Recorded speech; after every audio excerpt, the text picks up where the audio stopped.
This is how you can stop. Just Saiba, when we go back to the history in Second World War, this Oxford University used to be very safest place, and then there was an agreement even between Hitler and then this Churchill administration that okay, we bomb its war, but we are not going to bomb on universities, schools even.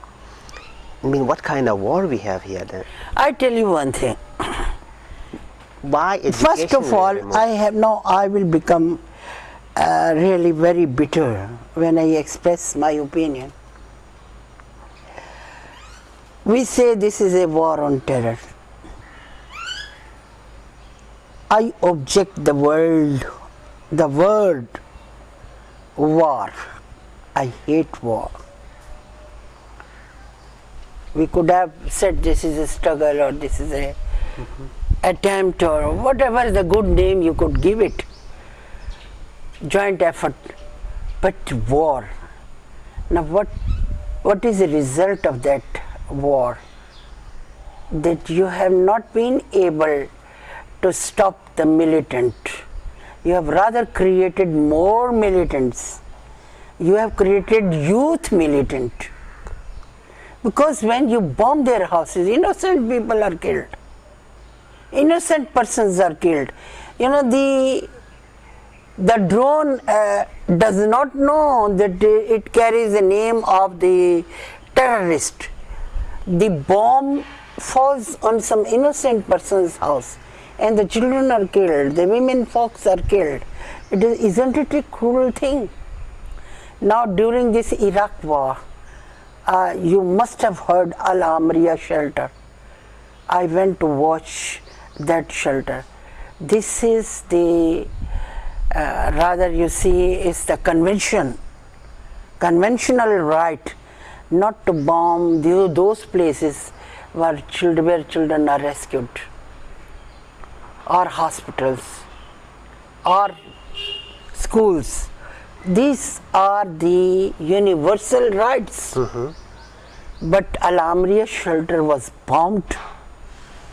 The doors were closed.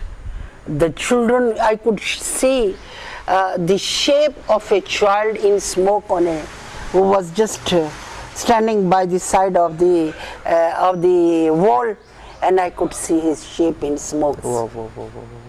So many children died. So I never liked the word war. So this is how, you see, you are not stopping these militants. You are killing innocent people on the land as well as from the air. And this is how you see the terrorism is spread all over the country, and as a consequence, the poor masses are suffering. Every day you hear of a blast here and there, the innocent people die. This is very, very sad and painful. See, okay, before whatever you call struggle, or then different people they call it war.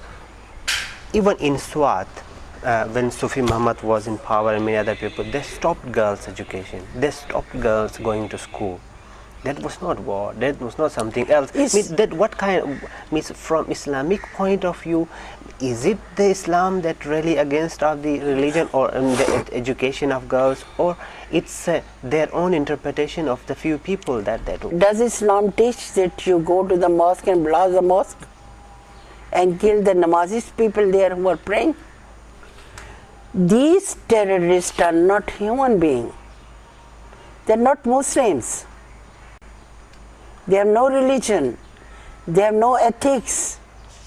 And you have to now devise means to understand them, and then to treat them, and then to stop them. But in this traditional way, they will never be stopped. They will never be stopped. And do you think Islam teaches that give education to the, get education and knowledge. Yeah, when long ago, when a princess came to marry in China, by the time she reached China, in those days, when there were difficult means of communications and transport, she reached China, she was old. So Islam said, you go to China even if you have to go to China, but get education, get ilm. Okay, Sister Sahiba, then we talk to many people, and then most of them, they agree that yes, female must get educated. But there are two schools of thoughts. One is saying that education means religious education. Another school of thought is saying, no, education, you cannot make it compartmentalized, that there is Islamic education, there is education is education. And then they're saying that female must be given that religious education, what they call. How do you comment I tell you on one thing. In fact, unfortunately, very unfortunately, we have given this preaching right to the illiterate ones, not the educated one. It was like this in Europe before, but now when you go to a church, the priest is a graduate of university, and very, very renowned universities. This is what should be done over here. At least for these imams who speak in the mob at Jummah prayers or the Eid prayer should be highly educated. Make this the law. I tell you about Rabia Basri. Rabia Basri was a big jurist. As you see, I think and I consider. which century? Rabia Basri. In which century? She was during Prophets, period. after Prophets. Okay. Rabia Basri Okay, in was a 7th or very 8th big century. jurist. Okay. And I tell you one thing more, that peace be upon him, the Prophet died, but after the death of the Prophet, Hazrat Aisha, his youngest wife, told all about Prophet. Yes. We call it disciples. And those, whatever she told about Prophet, that carry the value of evidence. A shahadat, evidence in Islam. So how can you say that education is forbidden for girls? When there was a jurist in those days, when there was no university and nothing else, she was the biggest jurist. And then Hazrat Aisha alayhi salam, she headed the army. Then there were those ladies during the shahadat of imams who headed the mob and went to before the rulers and represented over there. How can you say that women are prohibited in Islam when there are examples, such glaring examples in the Islamic history? So I can tell you that group is defied who say, well, this is religious education. How religious education? When Hazrat Aisha is telling you how you lead your life, how you do this, how you do this in your normal life, that was not the religion she was preaching. That was the saying of the Prophet, because she was a close companion. See, so this is what I say to you, that we have given and neglected all these mosques which were never neglected before.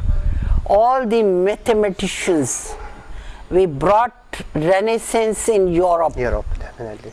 were from this madrasa. Imam Ghazali, Gibran, Khalil Gibran, these were all from these madrasas. They used to go to these madrasas and they become very, very, very big mathematicians and scientists. So how can we say? But what about And today? now today these Today's madrasas, madrasas. now today's madrasa, now this is a millennium where we are living. Now there is science and technology, there is information and technology. You cannot stop them wearing this turban like this, but you can nationalize these madrasas and you can devise rules and regulation that these children should be in the uniform because the government is paying you to run this madrasa, but they should be given this computer education, they should be given this technical education, so that these children should not go to in the hands of the terrorists and become a prey over there. I tell you what the basic reason is. Poverty creates crime.